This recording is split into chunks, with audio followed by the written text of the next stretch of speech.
Really quick video today on one of the most under-leveraged, underutilized spring wild edibles. Get ready to channel your inner goat because this is basswood leaves. It's the leaves of Tilia americana or maybe Tilia cordata, depending on where you are.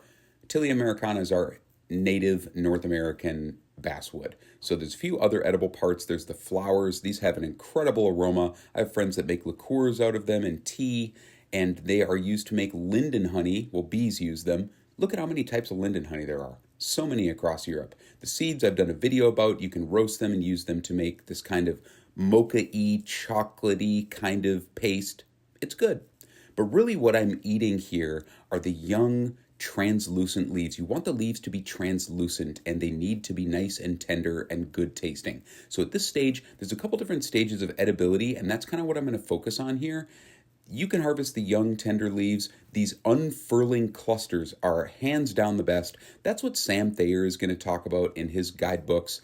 And any of these leaves here, though, any of these are going to be edible. They're still meristematic, green, young, and tender. But the cherry will kind of always be these young, tiny clusters. But they're small. But even so, you can still get them and eat them by the handful. But you can see I have a small container to store those really, really nice ones. You can just toss in a salad. But these older ones with the stems, these green meristems, these are also tender enough to they're not unpleasant.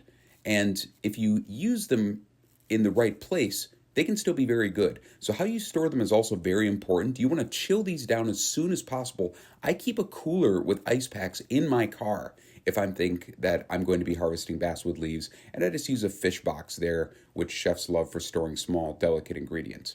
Okay, general cooking. Of course, you can put these in a salad. This is a salad that was all tree ingredients. So elm samaras, basswood leaves, I guess there's some watercress in there, hickory nuts, but you can just use these like lettuce. So this is the perfect way to use the larger clusters of leaves if you want to eat large amounts. Stick them on a sandwich, just like lettuce. This was a prosciutto and provolone with mustard aioli and handfuls of fresh basswood leaves.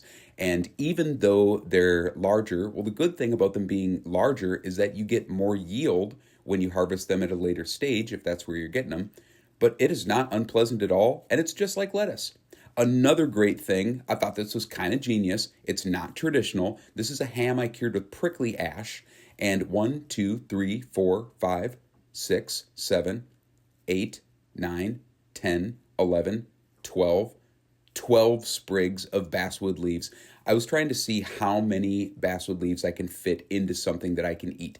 This is like the perfect way to have them because they're fresh, they're not cooked, you don't want to cook them. I'm just rolling up a spring roll here with some rice paper. Obviously, it is not traditional. There's some fiddleheads in there too, but doesn't that look cool? And you could make this like 100% wild.